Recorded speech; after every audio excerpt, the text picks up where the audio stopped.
Hello दोस्तों, welcome to my YouTube channel. तो आज हम लोग बात करने वाले हैं क्लास 12 के जो इकोनॉमिक्स को हम लोग 30 लेक्चर में ख़त्म करने वाले हैं।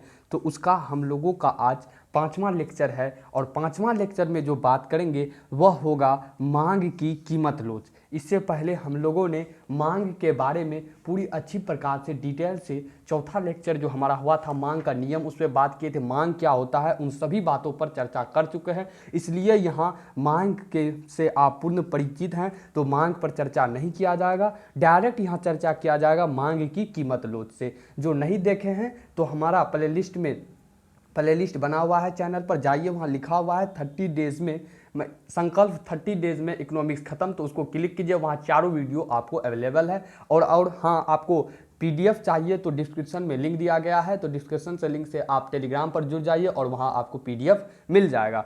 तो आज हम लोग चर्चा करेंगे मांग की कीमत लोच पर, है ना। तो मांग की कीमत लोच क्या होता है, इन पर आज चर्चा करना है। तो सबसे पहले बात जानिए इस चैप्टर में पढ़ना क्या है। हर चैप्टर की भांति इस चैप्टर में भी हम लोग जानेंगे क्या मांग की कीमत लोच के अंतर्गत पढ़ना क्या है। देखिए, सबसे पहले हम लोगों को ये जानना क्यों ज़रूरी होता है कि सबसे पहले हमें क्या पढ़ना है, क्योंकि क्या पढ़ना है ये हमें अगर पता चल जाए तो पूरी वीडियो में क्या चलेगा ये आपको पता चल जाएगा। नहीं तो हम आपको स्क्रॉल करते जाएंगे, पढ़ाते जाएंगे, आपको पता ही नहीं चलेगा कहाँ से कहाँ चले गया। इसलिए एक मोटा मोटी अंदाज़ा लग जाता है क्या इस चैप्टर में क्या पढ़ना है, इसको हम लोग जान लेते हैं। तो चलिए बात करते हैं। सबसे पहले इसमें यह जानिए आप लोग क्या यह चैप्टर एग्जाम के दृष्टिकोण से कितना महत्वपूर्ण है। अगर इससे आपको 5 नंबर का सवाल पूछा जा सकता है या नहीं तो आपको इससे दो नंबरिया पूछा जा सकता है, अर्थात दोनों में से कोई एक सवाल और 2 ऑब्जेक्टिव पूछा जाता है। ठीक है, तो समझ लीजिए आपको कुल मिला के 6 से 7 नंबर का इस चैप्टर से सवाल पूछा जाता है। 5 नंबर का या तो एक सवाल पूछ लेगा दीर्घ में, या 2 आपको 2 नंबरिया पूछ लेगा अर्थात लघु में, या और 2 ऑब्जेक्टिव तो फिक्स ही रहता है। तो 4 या 5 में से आप लोगों को ये दीर्घ लिखने देगा, यानी सब्जेक्टिव रहेगा, और 2 तो ऑब्जेक्टिव रहेगा ही रहेगा। तो इस चैप्टर को आपको हम इस प्रकार से पढ़ा देंगे कि आपको किसी भी प्रकार की दिक्कत नहीं होगी। और टेलीग्राम पर आपको जो इसका पीडीएफ मिलेगा आप वहाँ से नोट्स तैयार कर लीजिएगा और एग्जाम में जो आपको बहुत ही यूजफुल होगा। तो बात करते हैं मांग की कीमत लोच के अंतर्गत। सबसे पहली बात को जानेंगे मांग की लोच की परिभाषा। मांग की कीमत लोच की परिभाषा को जानेंगे, परिभाषा के अंतर्गत ही हम लोग समझ जाएंगे मांग की कीमत लोच क्या होता है। ठीक है, उनके बाद जानेंगे मांग का नियम और मांग की कीमत लोच में अंतर। देखिए, मांग का नियम पर हम लोग चर्चा कर चुके हैं और मांग की कीमत लोच है, यहाँ सिर्फ मांग की कीमत लोच है। तो इन दोनों के बीच डिफरेंट क्या है, तो मांग का नियम आप लोग जानते ही हैं और मांग की कीमत लोच में यहाँ डिफरेंट यानी अंतर पूछ लेता है कई बार 2 नंबर के सवाल में, इस पर चर्चा करेंगे। और मांग की लोच की श्रेणियाँ, मांग की लोच की श्रेणियाँ और मांग की लोच को मापने की रीतियाँ, ये 2 सवाल जो आप लोग देख रहे हैं, मांग की लोच की मापने की लोच की श्रेणियाँ और मांग की लोच को मापने की रीतियाँ, ये दोनों सवाल आपको परीक्षा में पूछा जाता है। ये दोनों सवाल पर अच्छी प्रकार से हम लोग चर्चा करेंगे, मांग की लोच की श्रेणी और मांग की लोच की मापने की रीतियाँ। और उनके बाद सबसे अंतिम हमारा होगा मांग को प्रभावित करने वाला कारक, मांग को प्रभावित करने वाला कारक। अगर ये दोनों सवाल में आप दोनों में से कहिएगा इंपॉर्टेंट कौन है, तो ये इंपॉर्टेंट उतना नहीं होता है लेकिन एग्जाम के दृष्टिकोण से है महत्वपूर्ण। और अंतिम वाला जो है ये भी आपका एक बार दीर्घ में पूछा गया है, क्या मांग की लोच को प्रभावित करने वाला कारक। ऑल ऑफ ऑल मिलाकर कहे क्या इस चैप्टर से सबसे अधिक जो पूछा जाता है वो आपका दीर्घ ही पूछा जाता है। और हमारा ये 5वां चैप्टर है और 5वां लेक्चर भी है क्या मांग की कीमत लोच क्या होता है। चलिए वीडियो को स्टार्ट करते हैं। तो आपको पता चल गया होगा हम लोग क्या क्या बात करेंगे। पहला क्या मांग की कीमत लोच, दूसरा मांग का नियम और मांग की कीमत लोच में अंतर, तीसरा बात करेंगे मांग की लोच की श्रेणी, और चौथा बात करेंगे मांग की लोच को मापने की रीति, और 5वां बात करेंगे लोच को प्रभावित करने वाला कारक। तो चलिए वीडियो को स्टार्ट करते हैं। सबसे पहला आपके दिमाग में एक सवाल आता होगा, लोच क्या है, ये लोच क्या होता है, ये लोच क्या होता है। तो लोच को जानिए। सबसे पहले वस्तु में घटने या बढ़ने की प्रवृत्ति है। कोई भी वस्तु है उसमें घटना या बढ़ना की प्रवृत्ति जो होगा उसी को लोच कहेंगे। सिंपल सा अर्थ है, कोई भी वस्तु होगा और उसमें ये वस्तु मान के चलिए वह घटता है या बढ़ता है, वही आपका लोच हो जाएगा। इसकी जो प्रवृत्ति घटने या बढ़ने की है यही आपकी लोच हो जाएगी। ठीक है, तो लोच क्या है आप लोग समझ गए होंगे। ठीक है, तो अब बात करते हैं मांग की कीमत लोच, है ना, यही है ना आप लोगों का, क्या मांग की कीमत लोच। वस्तु की कीमत वस्तु की कीमत परिवर्तन के कारण इसकी मांग की अनुक्रियात्मकता की माप है। यह मांग की लोच क्या है? वस्तु की कीमत परिवर्तन के कारण इसकी मांग की अनुक्रियात्मकता की माप है। तो इसको परिभाषा से आप अच्छी प्रकार से समझिए। क्या किसी वस्तु की मांग में प्रतिशत परिवर्तन, अगर कोई वस्तु है उसकी मांग में प्रतिशत परिवर्तन और उस वस्तु की कीमत में प्रतिशत परिवर्तन से भाग देने पर प्राप्त भागफल किसी वस्तु के लिए मांग की कीमत लोच होगा। सिंपल सा अर्थ इसका है। क्या मांग की कीमत लोच का अर्थ, क्या किसी वस्तु की मांग में प्रतिशत या अनुपातिक दोनों लिखे तो वो एक ही शब्द होगा, ठीक है। प्रतिशत कहे या अनुपातिक कहे वो दोनों एक ही होगा, ध्यान रखना है। तो हमारा परिभाषा क्या है मांग की कीमत लोच का? क्या किसी वस्तु की कीमत में, किसी वस्तु की या मांग में प्रतिशत या अनुपातिक परिवर्तन और उस वस्तु की कीमत में प्रतिशत परिवर्तन या अनुपातिक परिवर्तन से भाग देने पर जो प्राप्त भागफल होता है, अर्थात ये मांग में परिवर्तन है और कीमत में प्रतिशत परिवर्तन है, इन दोनों को जो भाग देंगे उससे प्राप्त जो भागफल होगा वही हमारा मांग की लोच हो जाएगा। आई होप आपको मांग की लोच क्या है वो समझ में आ गया होगा। सिंपल सा अर्थ है, ये मांग की प्रतिशत परिवर्तन है और कीमत की प्रतिशत परिवर्तन से भाग देने पर जो प्राप्त भागफल होगा वही हमारा मांग की कीमत लोच होगा, ठीक है। तो इसका अब आप लोग सूत्र देख लीजिए। ये आपका 2 नंबरिया में पूछा जाएगा। क्या मांग की कीमत लोच से आप क्या समझते हैं? इसका क्या कहते हैं सूत्र, क्या कहते हैं इसका सूत्र लिखिए। तो इसका सूत्र क्या होता है? मांग की कीमत लोच समझ गए हैं क्या? किसी वस्तु की मांग में प्रतिशत परिवर्तन उस वस्तु की कीमत में प्रतिशत परिवर्तन से भाग देने पर जो भागफल प्राप्त होता है वही हमारा वस्तु के लिए मांग की कीमत लोच होता है। सिंपल सा है, 1-2 बार पढ़ेंगे आपको आसानी से याद हो जाएगा, ठीक है। तो अब इसका सूत्र पढ़ाएंगे। तो अब हम यहाँ जूम कर देते हैं, आपको अच्छी प्रकार से समझ में आ जाएगा, ठीक है। आई होप आपको अब अच्छे से दिखाई देता होगा। तो आप लोगों को जब PDF मिले तो वहाँ भी अच्छे से जूम करके आप लोग लिख लीजिएगा, ठीक है। तो इसका सूत्र होता है मांग की कीमत लोच बराबर मांग की मात्रा में अनुपातिक परिवर्तन और मूल्य में अनुपातिक परिवर्तन। आपको हम पहले ही बता चुके हैं, प्रतिशत लिखे या अनुपातिक लिखे दोनों शब्द एक ही है। तो हम लोग वहाँ क्या पढ़े थे? मांग की कीमत लोच में क्या पढ़े? किसी वस्तु की मांग में अनुपातिक या प्रतिशत परिवर्तन और उसके मूल्य या कीमत में, मूल्य या कीमत एक ही शब्द है आप जानते हैं, उसके मूल्य में अनुपातिक परिवर्तन को भाग देने पर, तो वही ना किया है। मांग की कीमत लोच बराबर मांग की मात्रा में अनुपातिक परिवर्तन बटे मूल्य में अनुपातिक परिवर्तन। तो मांग की लोच को इंग्लिश में क्या कहते हैं? Elasticity of demand. क्या कहते हैं? Elasticity of demand. तो इसको शॉर्ट में ED कहते हैं। देखिए आपको ED याद रखना है, इलेक्ट्रिसिटी ऑफ डिमांड याद नहीं करना है। अगर मन हो तो आप लोग किताब से नोट डाउन कर सकते हैं। मांग की लोच को हम लोग ED से डिनोट करते हैं, ठीक है। अब यहाँ आप ये देख रहे होंगे, ये क्या हो गया? ये आपको समझ में नहीं आ रहा होगा। ये डेल्टा Q बटे Q क्या हो गया? गुना 100। तो आपको पता है कि आप कीमत या प्रतिशत, क्या प्रतिशत में कितना होता है? 100। तो गुना 100 किया, यहाँ भी गुना 100 किया है और ये खत्म। तो डेल्टा Q बटे Q, और ये वाला जब इधर जाएगा आपका तो P ऊपर चले जाएगा और Q नीचे आ जाएगा। तो ये आपका ED बराबर हो जाएगा डेल्टा Q बटे Q गुना P बटे डेल्टा P। तो आपको ये समझ में नहीं आ रहा होगा, ये तो समझ में आ गया, प्रतिशत परिवर्तन था, गुना 100 किया। तो आपको यहाँ ध्यान से सुनना है, अगर नोट करना है तो आप नोट कीजिएगा, ठीक है। तो इसमें आप लोग क्या पढ़े? क्या किसी वस्तु की मांग में प्रतिशत परिवर्तन, किसी वस्तु की मांग में प्रतिशत परिवर्तन है, मान के चलिए ये वस्तु है, ठीक है, और ये भी वस्तु है। तो ये जो वस्तु है इसका अगर मांग में हम लोग परिवर्तन कर रहे हैं तो इसका मांग पहले से कुछ ना कुछ होगा। इसका मान आरंभ में मान के चलिए, सबसे पहले आप ये समझिए, क्या ये एक वस्तु है, इसका मांग तो पहले होगा ना, आरंभिक मांग तो इसका कुछ होगा ना, और इसके बाद इसके हम क्या करते हैं, इसकी वस्तु की मांग में प्रतिशत परिवर्तन करते हैं और इनके बाद इस वस्तु में हम लोग परिवर्तन करते हैं। इसका सबसे पहला मांग हो गया आरंभिक मांग और बाद में जो नया परिवर्तन किए वो हो जाएगा हमारा मांग में परिवर्तन। तो आपको यहाँ समझना है, क्या ये जो डेल्टा Q है आपका, नोट डाउन करना है, कर सकते हैं, मांग में परिवर्तन है। क्या है? मांग में परिवर्तन, और Q आपका क्या है? आरंभिक मांग। तो आपको हम बताएं, क्या मांग में परिवर्तन करने से पहले उस वस्तु की कुछ ना कुछ तो मांग रहेगी, तो वही आपका डेल्टा Q क्या हो गया? मांग में परिवर्तन, और Q आपका आरंभिक मान हो गया। याद रखना है क्या डेल्टा क्यू आपका मांग में परिवर्तन है और क्यू आपका आरंभिक मान है। उनके बाद आप लोग क्या पढ़े इसका परिभाषा में, किसी वस्तु की मांग में प्रतिशत परिवर्तन, तो मांग में प्रतिशत परिवर्तन उसका पहला का मान क्या हो जाएगा, क्यू यानी आरंभिक मान, और कीमत यानी कि उस वस्तु की मांग में परिवर्तन करने पर वो क्या हो जाता है आपका डेल्टा क्यू। अब सेकंड क्या पढ़े थे, उसकी वस्तु की कीमत, वस्तु की मांग में परिवर्तन कर दिए तो अगर किसी वस्तु की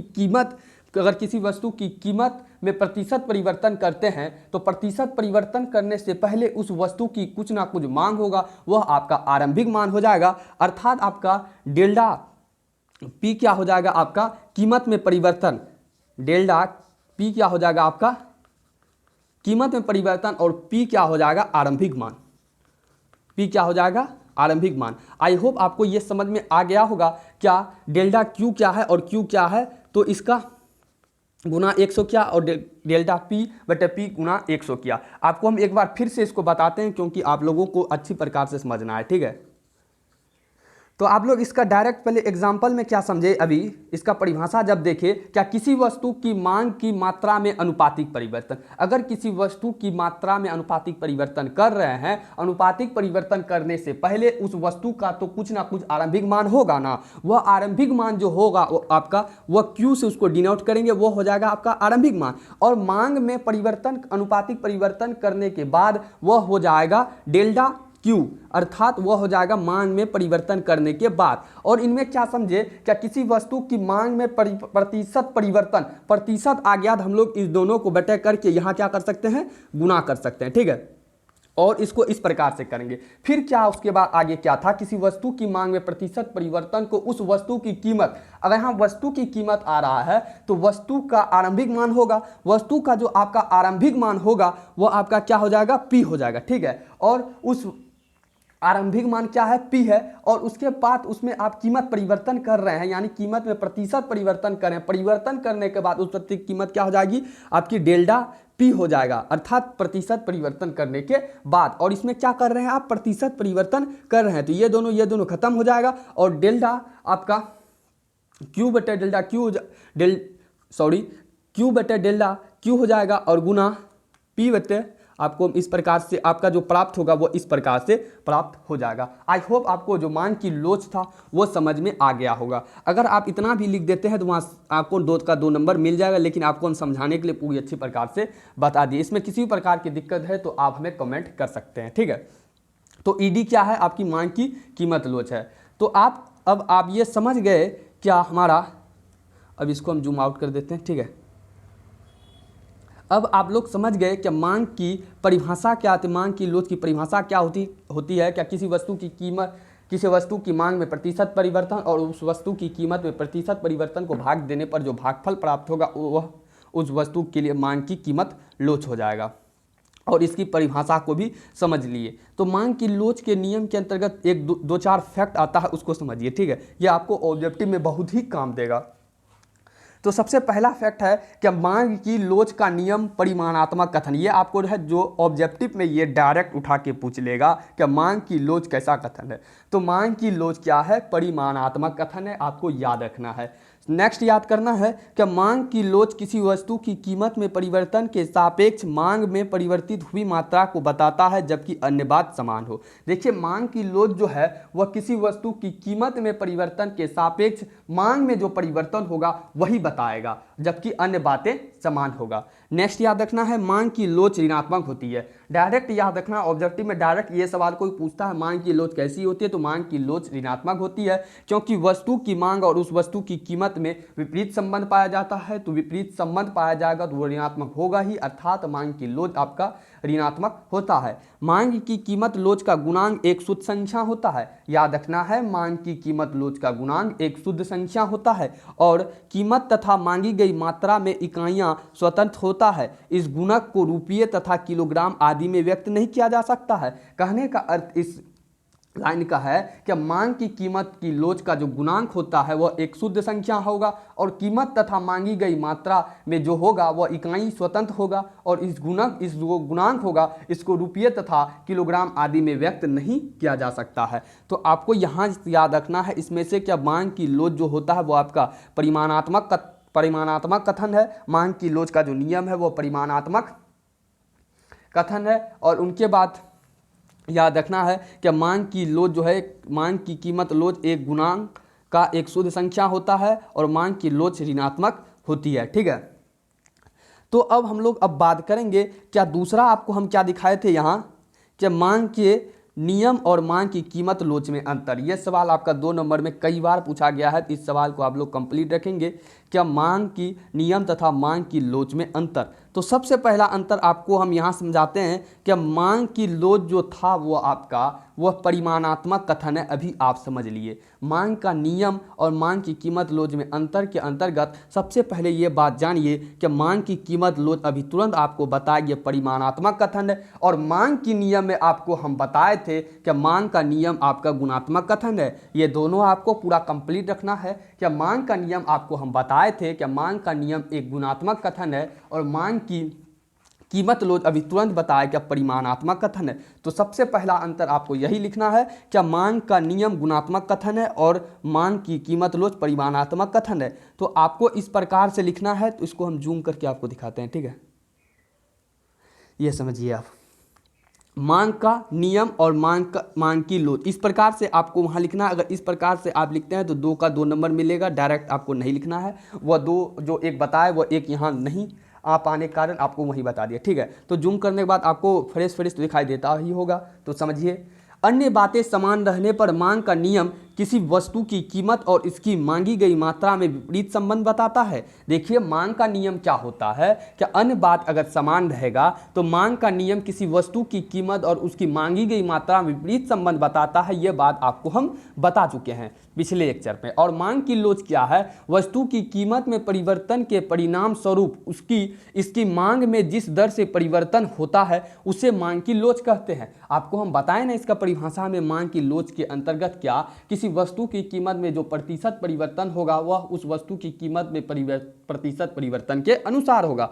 लेकिन मांग का नियम क्या है कि अन्य बात अगर समान रहेगा तो मांग का नियम किसी वस्तु की कीमत और उसकी मांगी गई मात्रा में विपरीत संबंध कर रहा है। लेकिन आपका मांग की लोच क्या कर रहा है कि वस्तु की कीमत में परिवर्तन के परिणाम स्वरूप इसकी मांग में जिस दर से परिवर्तन होता है उसे मांग की लोच कहते हैं। इसका क्या होता है कि कीमत में परिवर्तन के परिणाम स्वरूप उसकी मांग में भी परिवर्तन हो जाता है, लेकिन मांग का नियम में विपरीत संबंध पाया जाता है। अगर आपको ये जूम समझ दिखाई नहीं देता होगा तो आपको पीडीएफ जो मिलेगा वहाँ से अच्छे प्रकार से लिख लीजिएगा, यहाँ आप सुन लीजिए। ठीक है, तो मांग का नियम का दूसरा फिर तीसरा, पहला बात ही कर चुके हैं कि मांग का नियम आपका गुणात्मक और मांग की लोच कीमत लोच आपका परिमाणात्मक। और दूसरा भी समझ, अब तीसरा है कि मांग का नियम मांग की परिवर्तन दशा को बताता है। मांग का नियम जो है आपका मांग में परिवर्तन की दिशा को बताता है। ठीक है, मांग का नियम क्या करता है, मांग में परिवर्तन की दशा को बताता है। और मांग की लोच मांग में परिवर्तन की मात्रा को बताती है।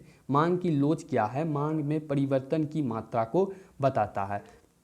याद रखना है मांग का नियम जो है मांग में परिवर्तन की दशा को बताता है, वहीं मांग की लोच जो है आपका मांग में परिवर्तन की मात्रा को बताता है। ये तीनों आपको अच्छी प्रकार से मांग की कीमत लोच और मांग के नियम के अंतर्गत जो अंतर है वो ठीक प्रकार से आपको याद रखना होगा। आई होप आपको मांग की नियम और मांग की कीमत लोच में अंतर समझ में आ गया होगा। अब बात करेंगे मांग की लोच की श्रेणियां पर। मांग की लोच की श्रेणियां ये आपका दीर्घ उत्तरीय प्रश्न है और दीर्घ उत्तरीय प्रश्न को आपको अच्छी प्रकार से लिखना होगा। तो मांग की लोच की श्रेणी जो होती है वह जानिए पहले। क्या ऑब्जेक्टिव में ये पूछा जा सकता है कि मांग की लोच की कितनी श्रेणियां हैं, तो मांग की लोच को आपको 5 श्रेणियां होती है। ये पाँचों श्रेणियां आपके लिए बहुत ही इंपॉर्टेंट होता है, क्योंकि ये पाँचों श्रेणी जो है आपको कई बार एग्जाम में, या बात करें 2018 या 16 या 17 में, तो ये आपको 5 नंबर में कई बार आपको पूछा गया है। तो इस सवाल को अच्छी प्रकार से चलिए हम लोग बात करते हैं मांग की लोच की 5 श्रेणियां में कौन कौन सी श्रेणियां हैं। तो मांग की लोच की श्रेणियां में 5 श्रेणी आता है। तो वह 5 श्रेणी में सबसे पहला है सापेक्षतः लोचदार मांग, सापेक्षतः बेलोचदार मांग, इकाई लोचदार मांग, पूर्ण बेलोचदार मांग और पूर्ण लोचदार मांग। ये पांचों प्रकार की जो हमारी मांग की लोच की श्रेणी है, तो इसी पर चर्चा करेंगे। तो सबसे पहला मांग की लोच की श्रेणी में क्या है? सापेक्षतः लोचदार मांग।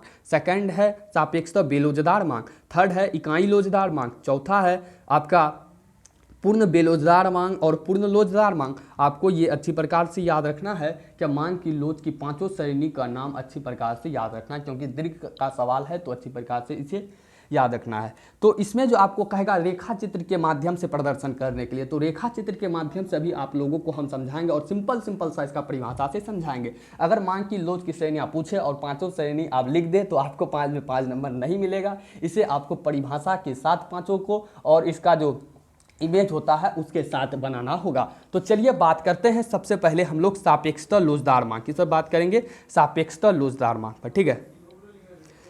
तो समझिए सापेक्षतः लोचदार मांग क्या है। तो सापेक्षतः लोचदार मांग के अंतर्गत क्या होता है? जब किसी वस्तु की कीमत में परिवर्तन होने के फलस्वरूप उसकी मांग में अधिक अनुपातिक या प्रतिशत परिवर्तन हो जाता है। यह बात को ध्यान रखेंगे आप, क्योंकि जब जूम करेंगे तो आपको हम फिर आउट करके नहीं समझाएंगे। आप ध्यान रखेंगे क्या मांग सापेक्षतः लोचदार मांग क्या है? जब किसी वस्तु की कीमत में परिवर्तन होने के फलस्वरूप उसके मांग में अधिक अनुपातिक या प्रतिशत परिवर्तन होता है, तो यही आपका सापेक्षतः लोचदार मांग कहते हैं। सिंपल सा डिफिनेशन है सापेक्षतः लोचदार मांग का क्या? जब किसी वस्तु की कीमत में परिवर्तन होगा तो उसके फलस्वरूप उसकी मांग में अधिक परिवर्तन होगा, और ऐसे ही मांग को सापेक्षतः लोचदार कहेंगे। एक बार आपको हम फिर बताते हैं, क्या किसी वस्तु की कीमत में अगर परिवर्तन होगा तो उसके फलस्वरूप उसकी मांग में अधिक अनुपातिक या प्रतिशत परिवर्तन होगा, ठीक है। तो आप समझ गए इस बात को। आपको हम इसको इमेज में समझाते हैं, ठीक है। तो मांग में अनुपातिक परिवर्तन आपको क्या बताया कि, और कीमत में अनुपातिक परिवर्तन, तो आपको हम क्या बताया, किसी वस्तु की कीमत में परिवर्तन, किसी वस्तु की कीमत में परिवर्तन होने के फलस्वरूप उसकी मांग में अधिक, तो कीमत में अनुपातिक परिवर्तन और मांग में अनुपातिक परिवर्तन। तो कीमत में अनुपातिक परिवर्तन होने से आपकी मांग में क्या होता है? अधिक अनुपातिक परिवर्तन हो जाता है, अर्थात ये हमारा बड़ा हो जाएगा। यानी कि कीमत में जो अनुपातिक परिवर्तन हो रहा है उससे अधिक आपका मांग में अनुपातिक परिवर्तन हो रहा है। तो आप यहाँ देख ही सकते हैं क्या, जब किसी वस्तु में परिवर्तन होने के फलस्वरूप उसकी मांग में अधिक अनुपातिक परिवर्तन होता है, तो इस प्रकार से आपका कीमत में अनुपातिक परिवर्तन से बड़ा क्या हो जाता है? मांग में अनुपातिक परिवर्तन। तो आपको हम यहाँ अब इमेज से समझा देते हैं, और आपको इमेज जब मिलेगा वहाँ अच्छी प्रकार से इसे भी उतार लीजिए, ठीक है। तो किसी भी प्रकार के आपको अगर रेखा चित्र के माध्यम से प्रदर्शन करने का आता है तो पहले एक्स और वाई तो आपको बनाना ही होता है, क्षैतिज और ऊर्ध्वाधर रेखा खींचना पड़ता है, ठीक है। क्षैतिज और ऊर्ध्वाधर रेखा हम खींच दिए। ये आपका एक्स होता है, ये आपका वाई होता है, ये आपको बात पता ही है, और ये आपका ओ होता है, ठीक है। ये बातें तो आपको पता ही होगी। अब क्या कहता है, क्या इसमें दो बात आया था, पहला आया था कीमत और दूसरा आया था मांग। तो कीमत और मांग, कीमत हमको जीरो और वाई को मान लेते हैं, ठीक है। ये आपका कीमत और ये आपका मांग। एक बार आपको हम फिर बताते हैं कि इसमें क्या हुआ था। किसी वस्तु की अगर कीमत में परिवर्तन करते हैं फलस्वरूप उसकी मांग में अधिक अनुपातिक परिवर्तन होता है। मान के चलिए सबसे पहला आपका कीमत P1 था 5, ठीक है। तो इस प्रकार से Q1 आपका यहाँ आ गया, है ना। अब क्या कर रहे हैं आप लोग, क्या उसकी वस्तु की कीमत में परिवर्तन होने के फलस्वरूप अब क्या करते हैं, इसकी कीमत में थोड़ा हम परिवर्तन करते हैं। कीमत हम तो आप लोग जो अभी परिभाषा पढ़े हैं उसी के अनुसार बनेगा। क्या किसी वस्तु की कीमत में परिवर्तन करने पर तो इसकी कीमत हम लोग P2 4 कर देते हैं। पहले 5 था तो इसको P2 4 कर देते हैं, P2 4 करते हैं, ये इस प्रकार से आएगा और यहाँ आ जाएगा, Q2 पर आ जाएगा। P2 क्या परिवर्तन किए तो यह इस प्रकार से होगा। तो आप यहाँ देख सकते हैं क्या किसी वस्तु की अगर आप कीमत में परिवर्तन कर रहे हैं, कीमत में अगर परिवर्तन कर रहे हैं तो उसकी मांग में देखिए कितना परिवर्तन आ रहा है। तो ऑब्जेक्ट सी बात है, ये देखिए आपका कितना सा परिवर्तन हो रहा है। ये देखिए आपका कीमत में यहाँ कितना सा परिवर्तन हो रहा है, लेकिन इसका मांग में देखिए कितना अधिक परिवर्तन हो रहा है। तो अर्थात हमारा जो परिभाषा था, क्या किसी वस्तु की अगर आप कीमत में परिवर्तन कीजिएगा तो उससे अधिक आपका परिवर्तन किस में हो जाएगा, तो उससे अधिक आपका मांग में परिवर्तन हो जाएगा। ये आपका सापेक्षतः लोचदार मांग होगा। और आपको यहाँ से यहाँ इसको मिला देना है, ये आपका डिमांड, ये भी आपका डिमांड हो जाएगा, ठीक है। तो आई होप आपको सापेक्षतः लोचदार मांग क्या है वो समझ में आ गया होगा। तो इसमें ईडी बड़ा हो जाता है, ईडी बड़ा हो जाता है की मांग से, ईडी क्या हो जाता है, मांग से बड़ा, अर्थात जो आपकी कीमत परिवर्तन हो उसकी अधिक मांग में अधिक अनुपातिक परिवर्तन हो जाता है, अर्थात मांग जो है वह आपका कीमत से अधिक परिवर्तन हो जाएगा, तो इसका ईडी बड़ा ये हो जाएगा। ये सिंबल को आपको याद रखना, सापेक्षता लोचदार मांग का होता है। आई होप आपको सापेक्षता लोचदार मांग पूरी अच्छी प्रकार से समझ में आ गया होगा। अब बात करेंगे सापेक्षता बेलोचदार मांग पर।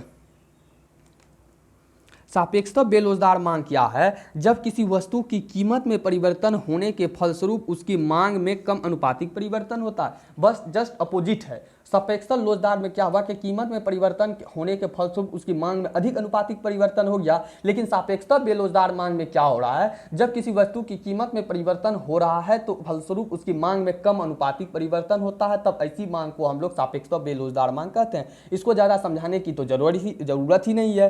क्या किसी वस्तु की अगर कीमत में परिवर्तन कर रहे हैं तो उसकी मांग में कम अनुपातिक परिवर्तन हो रहा है, तो इसे ही हम लोग सापेक्षता बेलोचदार मांग कहेंगे। अर्थात अगर मांग में अनुपातिक परिवर्तन कर रहे तो उसकी कीमत में अनुपातिक परिवर्तन, कीमत में परिवर्तन होने के फलस्वरूप उसकी मांग में कम अनुपातिक परिवर्तन होता है, अर्थात मांग में अनुपातिक परिवर्तन कम और कीमत में अनुपातिक परिवर्तन अधिक, अर्थात इसको आप ईडी कीजिए और ये आपका 1 हो जाएगा, अर्थात इसका जो सिंबल होता है वो ईडी बड़ा 1 हो जाएगा। आपको याद रखना है क्या किसी वस्तु की अगर कीमत में परिवर्तन कर रहे हैं उसके फलस्वरूप उसकी मांग में कम अनुपातिक परिवर्तन होता है, तो इसे ही हम लोग सापेक्षता बेलोचदार मांग कहेंगे। इसे आपको ध्यान में रखना है, तो आपको इसे भी इमेज में बनाना है। इसका भी इमेज सिंपल से वही P1 और P2 की बात लेंगे। ये होगा वस्तु की मांग और ये हो गया आपका कीमत, ये आपका x और ये आपका y, ये आपका 0। इस बात को आप पहले से ही परिचित हैं। इसमें क्या समझे, क्या किसी वस्तु की अगर आप कीमत में परिवर्तन कीजिएगा तो उसकी मांग में कम अनुपातिक परिवर्तन हो रहा है। किसी वस्तु का अगर आप कीमत में परिवर्तन कीजिएगा तो उसकी मांग में कम अनुपातिक परिवर्तन होता है। तो सबसे पहला हमारा P1 10 था, तो हमारा वस्तु की मांग Q1 था यहाँ, ठीक है। तो इस क्या समझे हैं, इसमें क्या कीमत में परिवर्तन कर रहा है, तो कीमत में थोड़ा सा परिवर्तन हम लोग P2 लाके इसको कर देते हैं 2 और इसको यहाँ से मिलाते हैं, मिला दिए है ना। तो इसमें क्या है, क्या कीमत में अगर परिवर्तन कीजिएगा तो इसका मांग में कम अनुपातिक परिवर्तन होगा। तो मांग वाला हिस्सा हमारा ये है और कीमत वाला हिस्सा ये है। तो अगर इसमें हम परिवर्तन किए तो यहाँ देखिए इसमें जितना परिवर्तन हो रहा है उससे कम ही इसमें परिवर्तन हो रहा है, अर्थात इन दोनों को आप यहाँ से यहाँ तक मिला सकते हैं। यही आपका डी हो जाएगा। ये आपका डिमांड, यहाँ डिमांड इस रेखाचित्र को दर्शा देना है और आपका जो है कीमत में अनुपातिक परिवर्तन बड़ा मांग में अनुपातिक परिवर्तन, तो आपका यहाँ हो जाएगा ईडी बड़ा 1। आई होप आपको ये समझ में आ गया होगा। तो इसका सबसे पहले आपको परिभाषा अच्छी प्रकार से याद रखना है कि जब किसी वस्तु की कीमत में परिवर्तन होगा तो उसके बाद उसकी मांग में कम अनुपातिक परिवर्तन होगा। अगर आप देखिए कीमत में परिवर्तन कर रहे हैं, सिंपल सा समझिए P1 पहली दशा पे ये यहाँ था और उसकी P2 उसकी आप लोग कीमत में परिवर्तन कर दिए, तो वस्तु की मांग में जो परिवर्तन हो रहा है, जितना मांग आपका कीमत में परिवर्तन हो रहा है उतना तो देखिए आप अच्छी प्रकार से दिखाई देता होगा, उतना तो परिवर्तन नहीं हो रहा है, अर्थात ये कम हो रहा है। तो यही जो कम हो रहा है यही आपका सापेक्षता बेलोचदार मांग हो जाएगा। आई होप आपको ये समझ में आ गया होगा कि सापेक्षता बेलोचदार मांग क्या होता है। अब बात करेंगे हम लोग इकाई लोचदार मांग पर।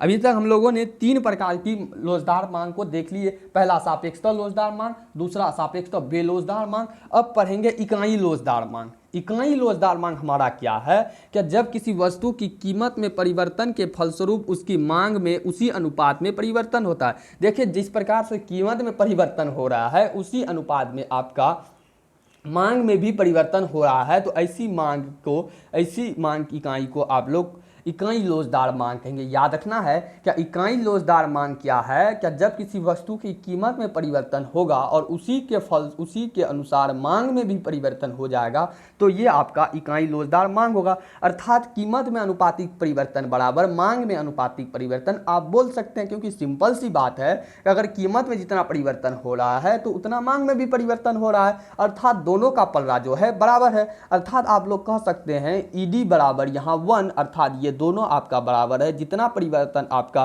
कीमत में हो रहा है उतना परिवर्तन आपका मांग में हो रहा है। तो इसमें जो आपका जो रेखाचित्र बनेगा वो इस प्रकार से बनेगा। आपको हम जूम करके फिर से समझाते हैं। ये आपका x, ये y, ये सॉरी ये आपका x, ये y और ये आपका 0 और मांग की मात्रा ये कीमत हो रहा है। तो आप यहाँ देखिए ये आप P1 की दशा जब थी तो ये यहाँ थी, और जब इसमें आप परिवर्तन कीजिएगा, कीमत में परिवर्तन करने पर क्या होता है, उसकी मांग में भी उतना ही परिवर्तन होता है। जब इसको आप स्केल से नापिएगा तो इसमें जितना परिवर्तन हो रहा है दोनों में बराबर परिवर्तन ही हो रहा है। और इस प्रकार से जब ये प्राप्त होगा और आपको इस प्रकार से ये मिला देना है, और मिलाने के बाद यह आपका इकाई लोचदार मांग का इमेज तैयार हो जाएगा। यह आपका इकाई लोचदार का इमेज तैयार हो जाएगा, यही आपका इकाई लोचदार मांग हो जाएगा। सिंपल सी बात है, या दोनों बराबर जो होगा, कीमत और मांग दोनों में एक ही अनुपात में परिवर्तन होगा। तो इस प्रकार से आपको इमेज बना देना है। बस आप लोगों को इमेज ध्यान में रखना है, इमेज ऐसे ही बना देना है, इमेज बन जाएगा। ठीक है, जिस प्रकार से आपको हम बताएं, 1-2 बार बनाइएगा तो आपके दिमाग में ये छप जाएगा। ठीक है, तो इकाई लोचदार मांग को आप समझ गए।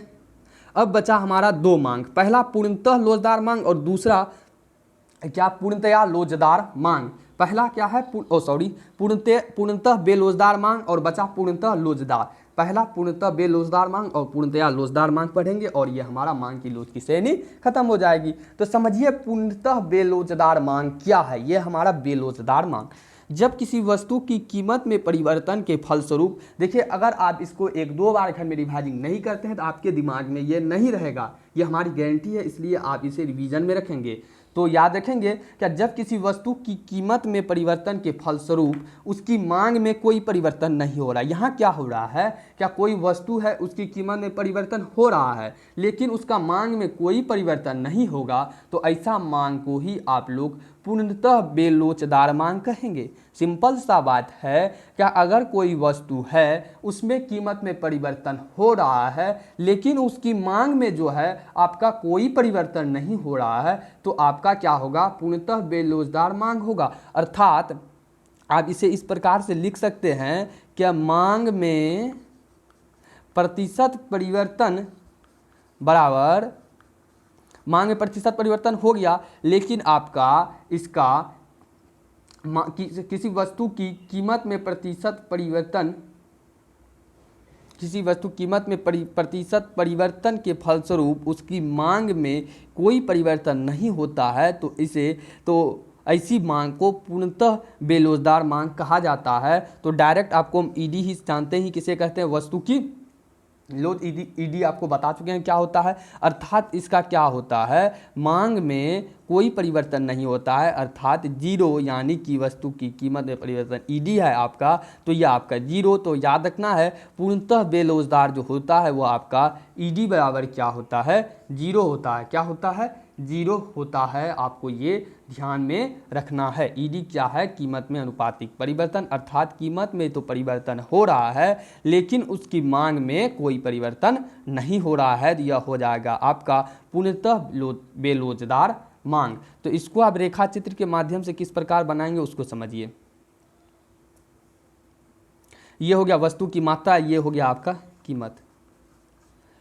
इसमें आपको हम क्या बताएं, क्या किसी वस्तु की कीमत में परिवर्तन के फलस्वरूप उसकी मांग में कोई परिवर्तन नहीं होता है।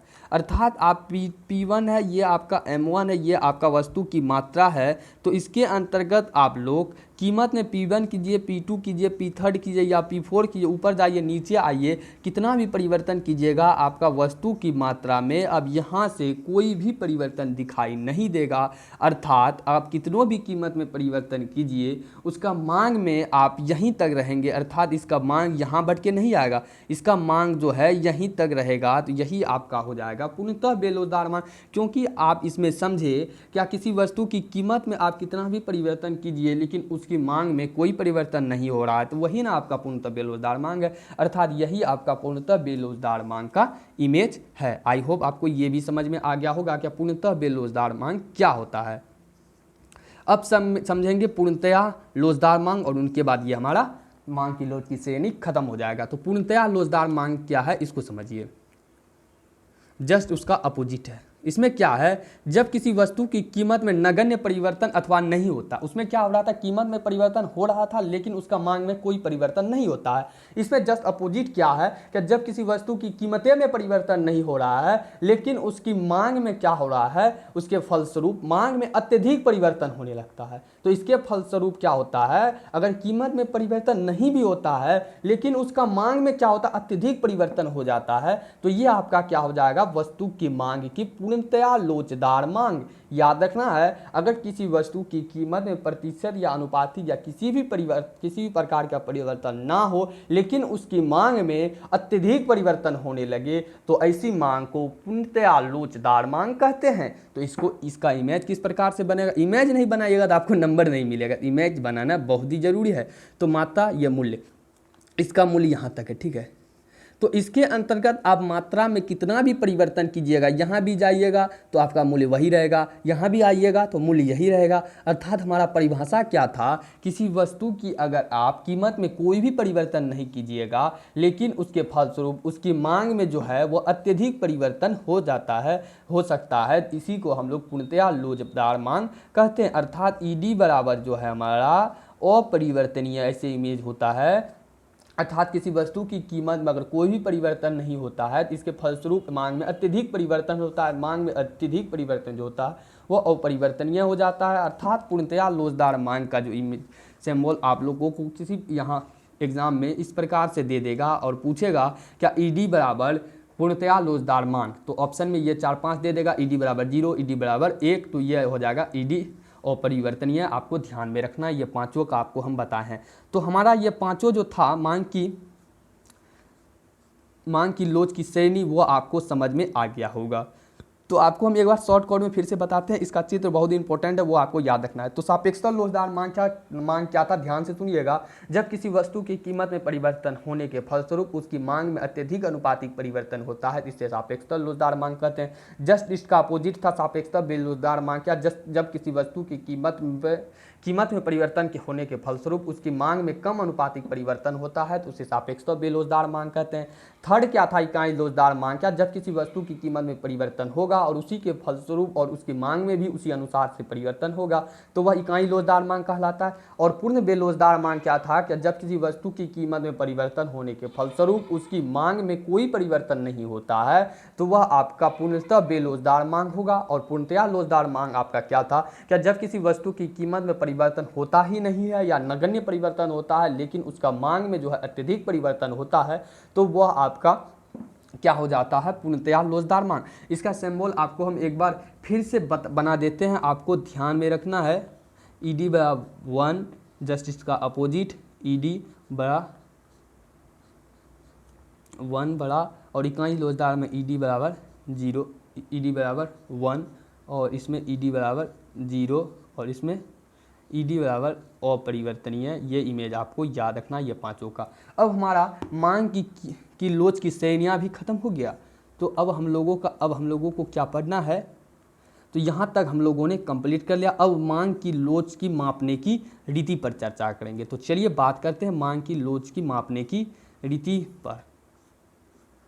अगर किसी भी प्रकार की मांग की लोच की श्रेणियाँ में दिक्कत है तो आप हमें कमेंट कर दें, आपको हम अच्छी प्रकार से फिर से समझा देंगे एक नए लेक्चर के साथ। तो मांग की लोच की मापने की 3 रीतियां हैं, याद रखना है। पहला ऑब्जेक्टिव यही बन रहा है कि मांग की लोच की मापने की कितनी रीतियां हैं, तो मांग की लोच की मापने की आपकी 3 रीतियां हैं।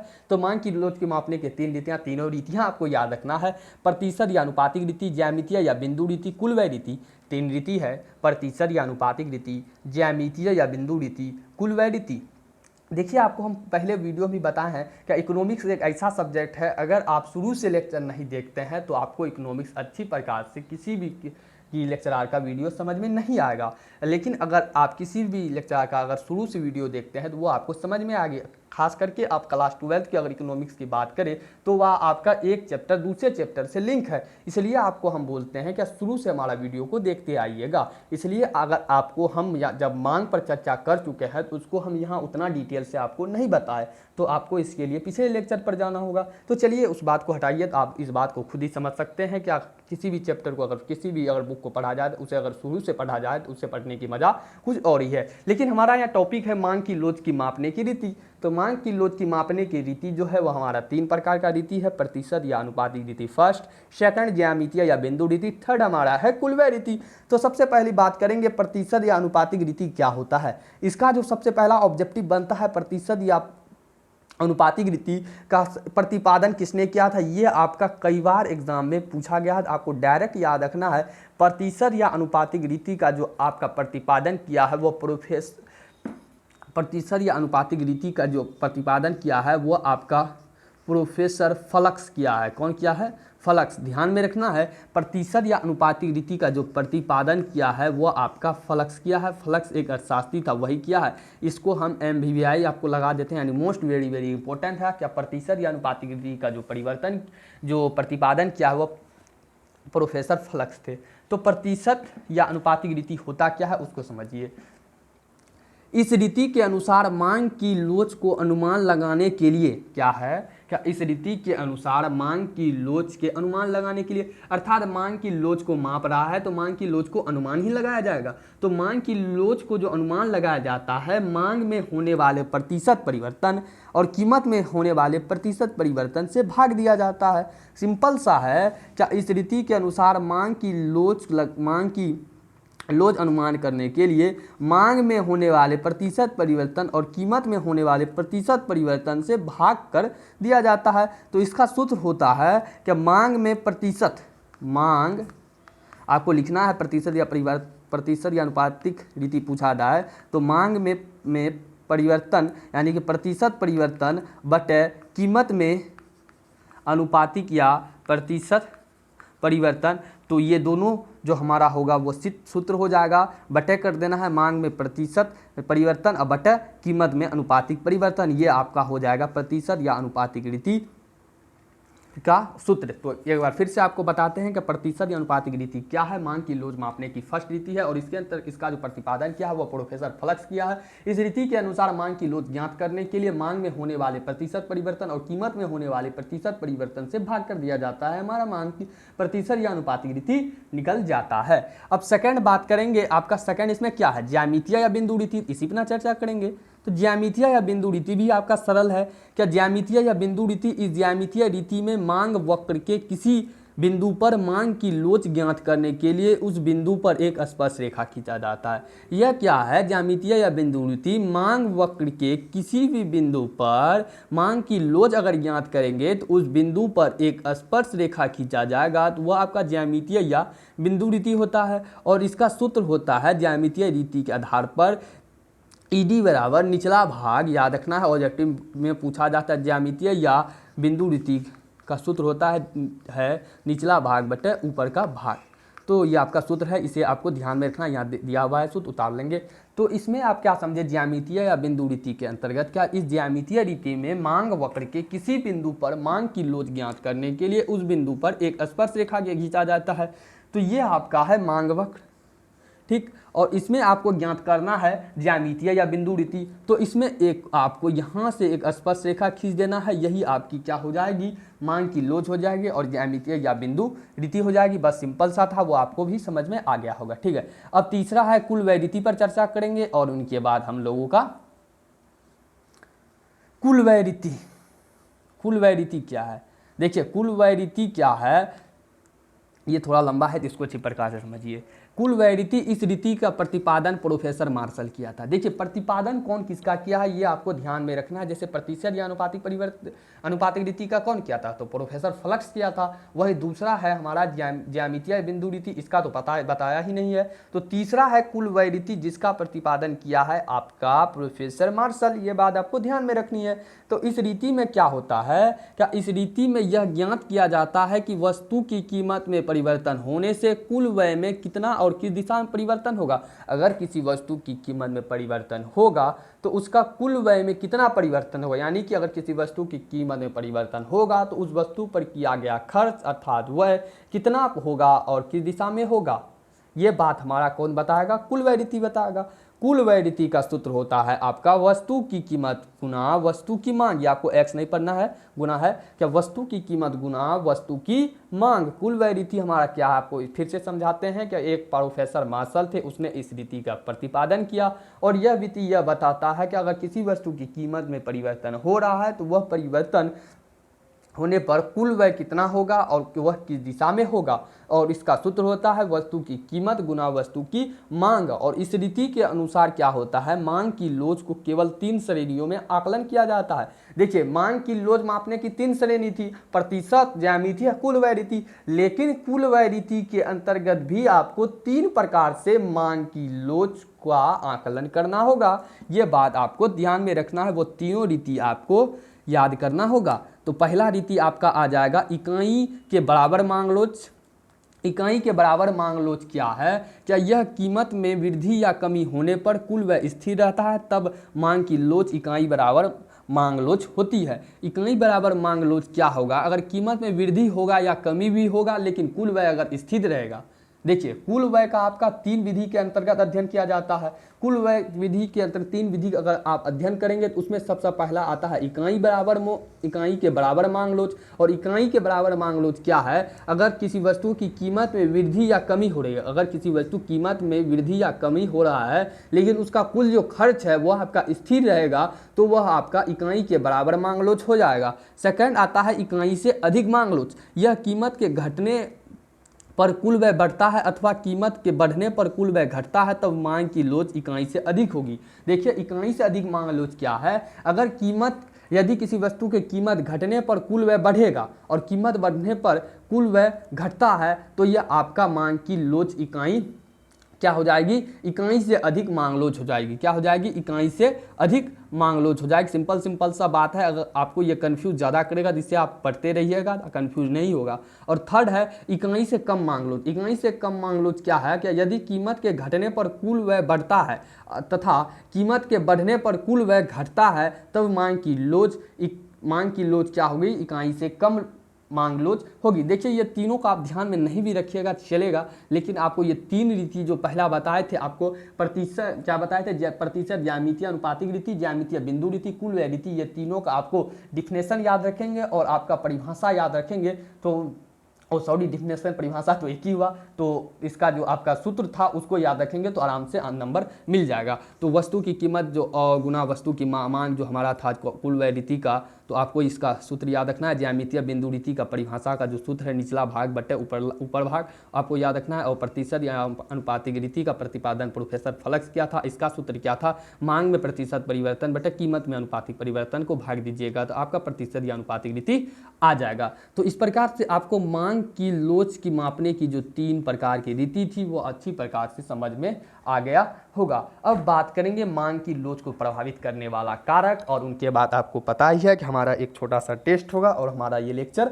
खत्म हो जाएगा। तो मांग की लोच को प्रभावित करने वाले कारक पर अब चलिए हम लोग चर्चा करते हैं, ठीक है।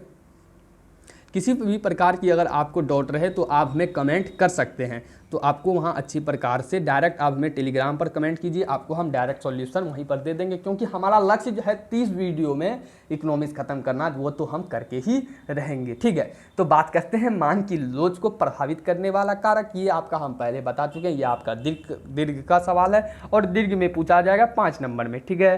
तो आपको लिखने का जो शैली होता है वो भी आपको लेक्चर में बताया जाता है। तो आपको लिखना है कि मांग की लोच निम्नांकित घटकों से प्रभावित होता है। क्या सवाल है कि मांग की लोच को प्रभावित करने वाले कारक को लिखें, तो लिखना है क्या मांग की लोच को निम्नांकित घटकों से प्रभावित किया जाता है।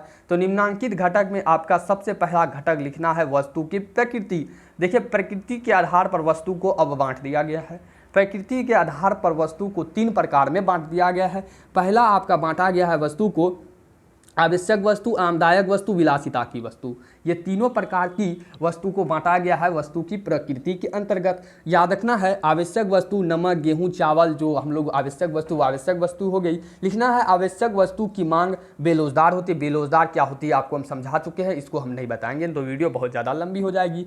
तो आवश्यक वस्तु की मांग बेरोजगार होती है क्योंकि कीमत बढ़े या घटे इस पर कोई प्रभाव नहीं पड़ता। याद रखना है अगर आवश्यक वस्तु जैसे हमारी टूथपेस्ट हुई, नमक हुई, गेहूँ हुआ, अगर इसका कीमत में किसी भी प्रकार का कीमत घटे या बढ़े तो इसमें कोई प्रभाव नहीं पड़ेगा, क्योंकि हमारी आवश्यक वस्तु है, इसे हम खरीदेंगे ही खरीदेंगे, इसलिए इस पर कोई भी प्रभाव नहीं पड़ता है, इसलिए ये क्या है, बेलोजदार होगी। लेकिन आरामदायक वस्तुओं की मांग साधारण लोचदार होगी और विलासिता की वस्तु की मांग अधिक लोचदार होगी। याद रखना है कि आवश्यक वस्तु की मांग जो होती है वो बेलोचदार होगा और आरामदायक वस्तु की मांग जो साधारण लोचदार होगा और विलासिता की वस्तु की मांग जो होगा वो अधिक लोचदार होगा। तो मांग की लोच को प्रभावित करने वाले घटक के अंतर्गत पहला था वस्तु की प्रकृति, और वस्तु की प्रकृति के आधार पर 3 प्रकार की वस्तु बांटे, आवश्यक वस्तु, आरामदायक वस्तु, विलासिता की वस्तु। अब दूसरा घटक है स्थानापन्न वस्तु की उपलब्धता। स्थानापन्न क्या है आपको बता चुके हैं, क्या एक वस्तु के स्थान पर दूसरे वस्तु का उपयोग करना, आपको पिछले लेक्चर में अच्छी प्रकार से समझाएं, आपको याद ही होगा।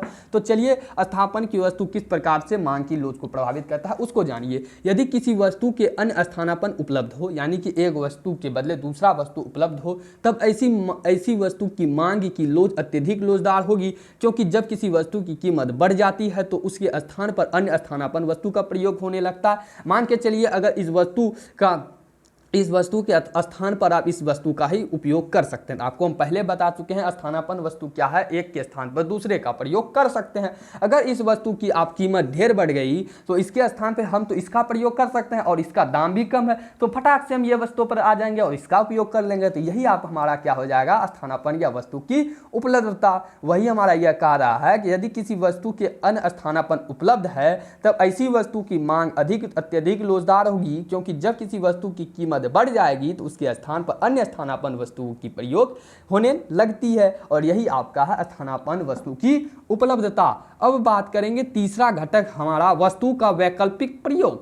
वस्तु का वैकल्पिक प्रयोग, यदि किसी वस्तु की केवल एक प्रयोग ही संभव हो तो उसकी मांग बेलोच होगी। याद रखना है, अगर किसी वस्तु की केवल एक ही प्रयोग होगा तो उसका मांग बेलोच होगा, और यदि उसके कई प्रयोग संभव हो तो वह मांग लोचदार होगा। याद रखना है, किसी वस्तु का केवल अगर एक प्रयोग है तो वह मांग बेलोचदार होगा, लेकिन अगर उसका कई प्रयोग संभव है तो वह मांग लोचदार होगा। उदाहरण, कोयला, रेलगाड़ी, कारखाना, वर्कशॉप, घरों में ईंधन के रूप में अनेक वैकल्पिक प्रयोग में प्रयुक्त होता। अर्थात वस्तु का वैकल्पिक प्रयोग के अंतर्गत आपको लिखना है कि यदि किसी वस्तु का केवल एक प्रयोग हो ही संभव हो तो उसकी मांग की बेलोच होगी, और यदि उसकी कई प्रयोग संभव हो तो उसकी मांग लोचदार होगी। इस प्रकार से आप लोगों ने मांग की लोच को प्रभावित करने वाले 3 कारक, पहला वस्तु की प्रकृति, स्थानापन्न वस्तु की उपलब्धता और वस्तु की वैकल्पिक प्रयोग को देख चुके हैं। तो अब बात करेंगे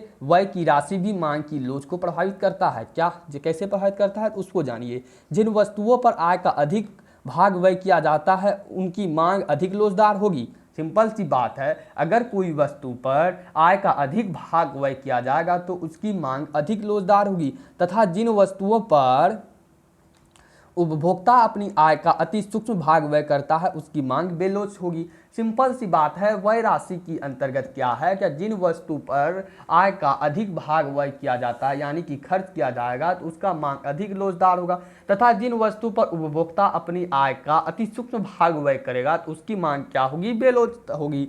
ये आपको अच्छी प्रकार से ध्यान में रखना है। अब 5वां पॉइंट आता है आय स्तर। देखिए आय स्तर, तो ये 5वां पॉइंट तक लिख दीजिएगा तो आपको 5 नंबर मिल जाएगा, लेकिन आपको हम 6 पॉइंट लिख के लाए हैं तो अगर एक भूल भी जाते हैं तो आपको 6ठा पॉइंट दिमाग में रहेगा, तो 5 भी कंप्लीट हो जाएगा। तो आय स्तर क्या है, क्या आय का स्तर भी मांग की लोच को प्रभावित करता है। आय का स्तर जो है वह भी आपका मांग की लोच को प्रभावित करता है। तो आय का स्तर भी मांग की लोच को प्रभावित करता है। धनी व्यक्ति के लिए मांग की लोच प्रायः बेलोचदार होगी। अगर किसी वस्तु की मांग घटे या बढ़े तो उसके लिए कुछ भी प्रभाव नहीं पड़ेगा, तो उसका मांग क्या है, प्रायः बेलोचदार होगा, क्योंकि वस्तुओं की कीमत घटने पर कोई प्रभाव नहीं पड़ता, जबकि गरीब व्यक्ति के लिए मांग अत्यधिक लोचदार होती है। याद रखना है, धनी वस्तु के लिए मांग जो होती है वह प्रायः बेलोचदार होती है, लेकिन गरीब व्यक्ति के लिए मांग अत्यधिक लोचदार होती है। तो इस प्रकार से ये भी आपकी मांग की कीमत लोच को प्रभावित करने वाले कारक में से एक होता है। अब बात करेंगे 6ठा पॉइंट, कीमत स्तर। कीमत स्तर क्या है कि मांग की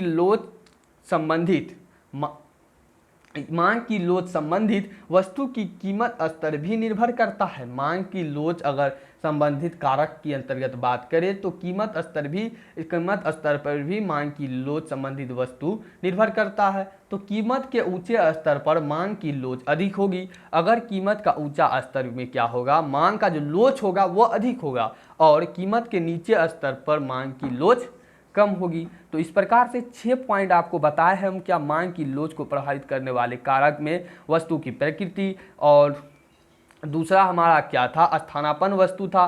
तीसरा हमारा क्या था, व्यय की राशि, और यहाँ तीसरा वस्तु वैकल्पिक प्रयोग, और चौथा था व्यय की राशि, और पांचवा था आय का स्तर और कीमत स्तर। यह आपको अच्छी प्रकार से याद रखना है। तो इस प्रकार से हम लोगों का जो आज का सेशन में जितना पॉइंट था उन सभी पॉइंट पर हम लोगों ने विस्तृत रूप से चर्चा कर चुका है। जैसे कि बात करें, मांग की कीमत लोच की परिभाषा भी जान चुके, मांग की नियम और मांग की कीमत लोच में अंतर भी जान चुके हैं, मांग की लोच की श्रेणी और मांग की लोच की मापने की रीतियां, मांग की लोच की प्रभावित करने वाला कारक। ये सभी टॉपिक बहुत ही इंपॉर्टेंट था, इसलिए आपके लिए हम पूरी अच्छी प्रकार से PDF में नोट करके लाए थे।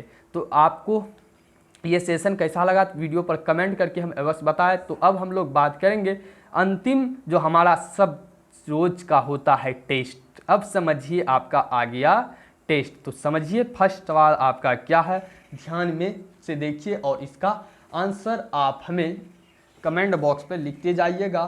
तो आप लोग के लिए हम पहले बता ही देते हैं, आप लोगों को इसे अच्छी प्रकार से याद रखना है। और इसमें आपको हम 9 ऑब्जेक्टिव है, 9 ऑब्जेक्टिव को अच्छी प्रकार से याद रखना है, क्योंकि 9 ऑब्जेक्टिव कभी ना कभी बिहार बोर्ड में पूछा जा चुका है, और पूछा गया सवाल वह पूछे जाने की संभावना भी रहती है।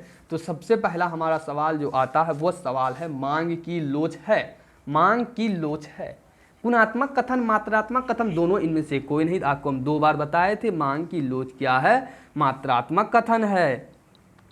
नेक्स्ट सवाल है, गिफिन वस्तुओं के लिए कीमत मांग की लोच होती है। गिफिन वस्तु क्या है आपको हम बता चुके हैं, यहाँ टाइम वेस्ट नहीं करना, आपको डायरेक्ट आंसर बताना है। क्या गिफिन वस्तुओं के लिए कीमत मांग की लोच कैसी होती है, तो धनात्मक। क्या होती है, धनात्मक। गिफिन वस्तु के लिए कीमत मांग की लोच कैसी होती है, धनात्मक। थर्ड नंबर सवाल है, इकाई से कम मांग की लोच को निम्नलिखित में कौन व्यक्त करता है। इकाई से कम मांग की लोच को निम्नलिखित में कौन व्यक्त करता है।